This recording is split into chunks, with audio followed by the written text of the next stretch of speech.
Greetings, everyone. This is Danny Pang. Today I'm going to be reacting to Why Was Venice Actually Built on Water by the Infographics show. I have actually been to Venice myself when I was a kid, but it was so beautiful that I forgot to listen to what the tour guides say about why Venice was actually built on water. So let's find out from this video. It's every couple's and Instagram influencer's dream destination, Venice, Italy.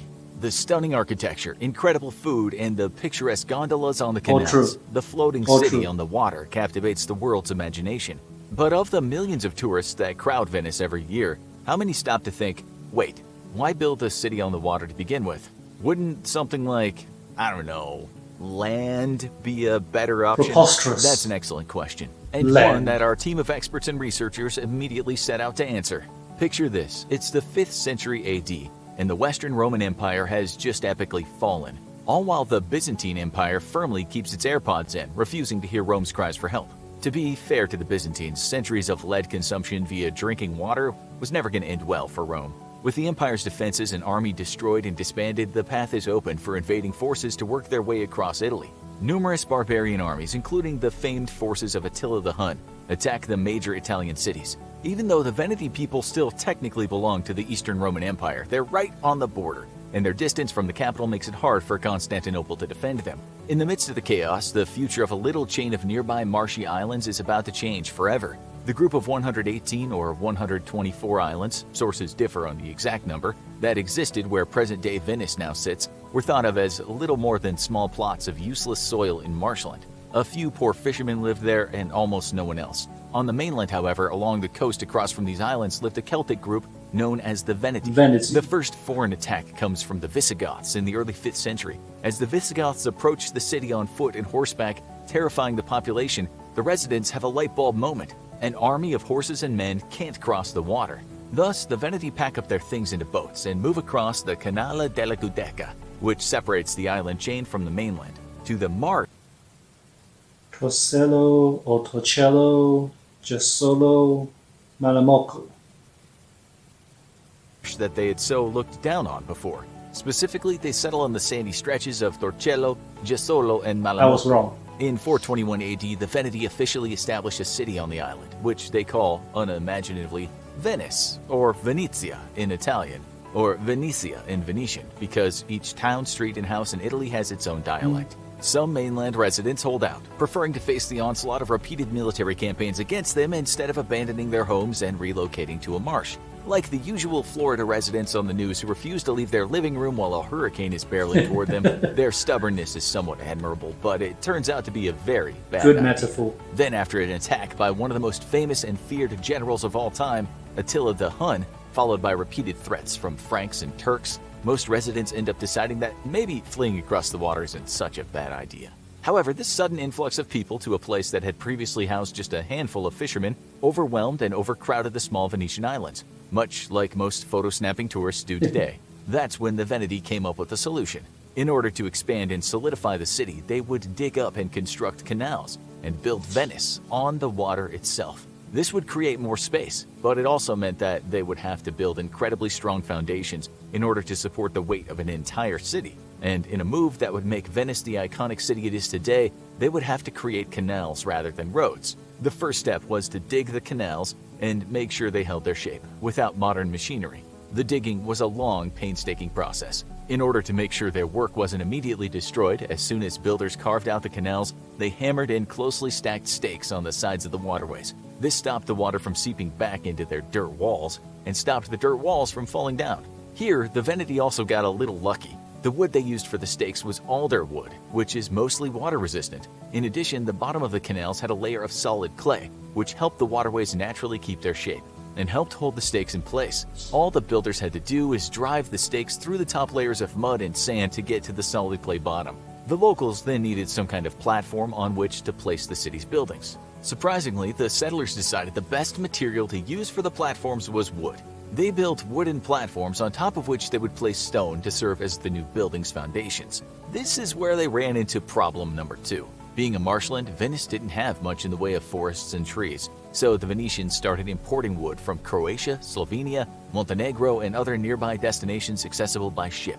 One would think that a city built on wood, moreover wood submerged in water, would quickly devolve into an Atlantis-like situation. However, this is where, once again, for every seeming setback they had, the Venetians also managed to get lucky. Wood usually rots because of a combination of oxygen, moisture, and fungi. However, the water in Venice is salt water. This means not only is it almost completely deprived of oxygen, it also doesn't allow the microorganisms which would induce rotting, most of which are found in fresh water, to form. Because the wood in Venice is constantly submerged and never really comes into contact with oxygen, it also prevents rotting. After 1,500 years, we can confidently say the wood has held out pretty well so far and managed to avoid collapsing. In fact, But I thought there was a research about the Venice foundation is actually rotting, which means the city is actually sinking. I think I've heard that like years ago, so I don't know if they found a way to improve the situation or are they just gonna let it go. the silt and salt in the canal waters have had a bit of an opposite effect. Thanks to those small particles interacting with Venice's foundations over centuries, the wood has ossified into the density and consistency of stone over time.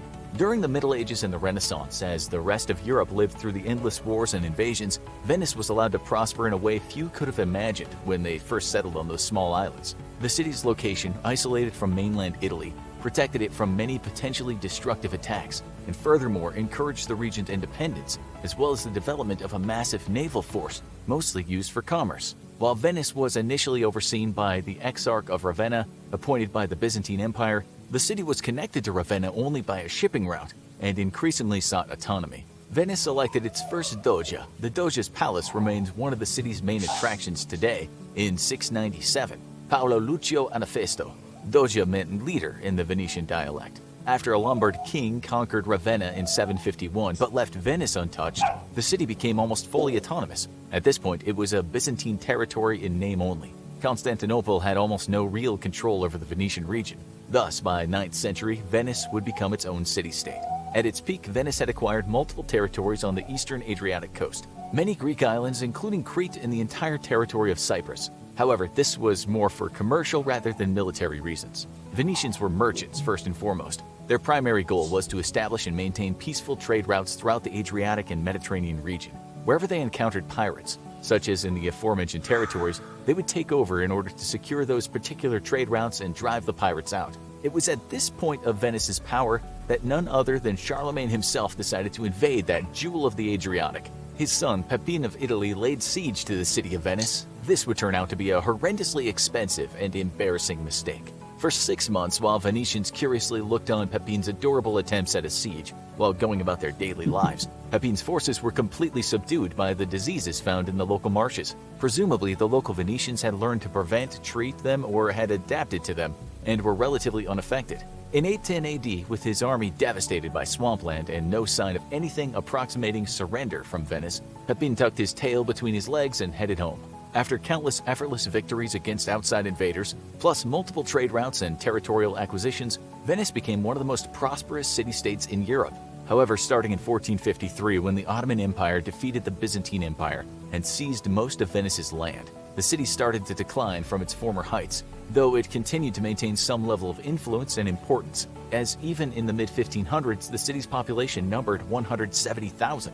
Most of Venice's meteoric rise and development would have been almost impossible without the benefit of the city's unique construction and location, which enabled it to avoid too much unwanted interference from the outside world.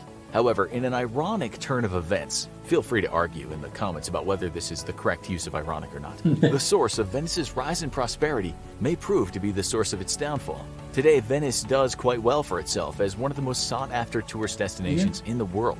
However, there is a very real danger that the floating city is quickly becoming the sinking city. In the last century, scientists estimate that Venice has sunk by 9 inches. This may not seem like a lot, talking about the sea level, gentlemen, but for a city built on water, it's concerning.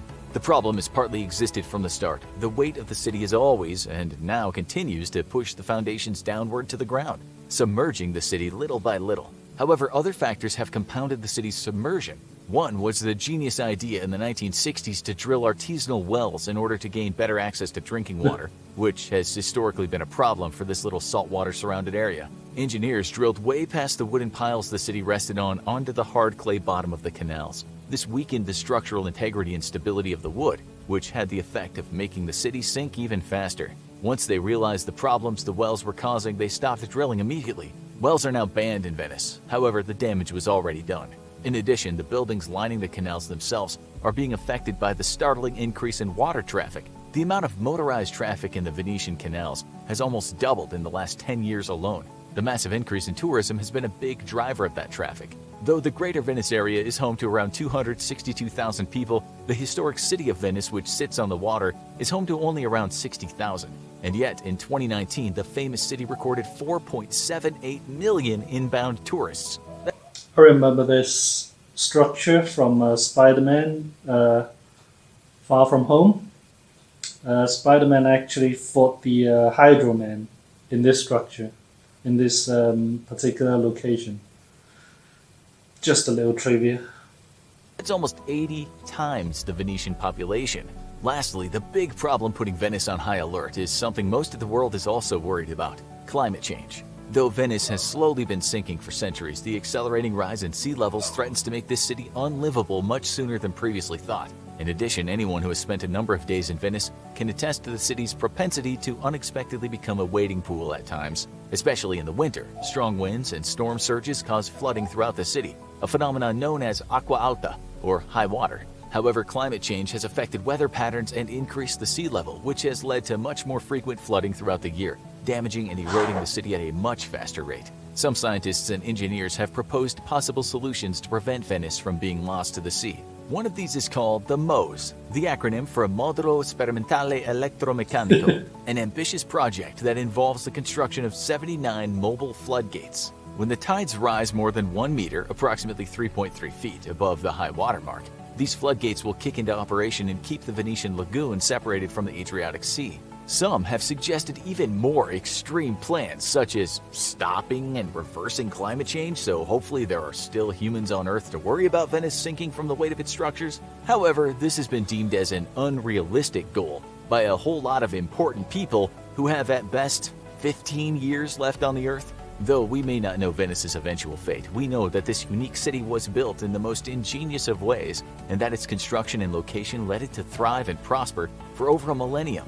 Famous Russian writer Alexander Herzen said this about Venice: "To build a city where it's impossible to build a city is madness in itself. But to build there one of the most elegant and grandest of cities is the madness of genius." Now that you learned all about why humans in the 400s wanted to build a city on the water, do you want to go see Venice, presumably before it sinks? While you're deciding on whether to book your ticket, you can keep watching more fun videos by clicking here, or perhaps here. Yep, that's the end of the video. So, in summary, Venice was built on water to defend against the other countries. So, because water is a natural defense, as well as the marshland. Yeah, it's still astonishing to learn that Venice was built on wood, a assumingly less stable structure from rocks and metal for this long. Can you believe that? I can't. But since it's sinking, I do hope some of the solutions they thought of, like the MOS, would work, and hopefully they would support to keep the city above water for a little longer.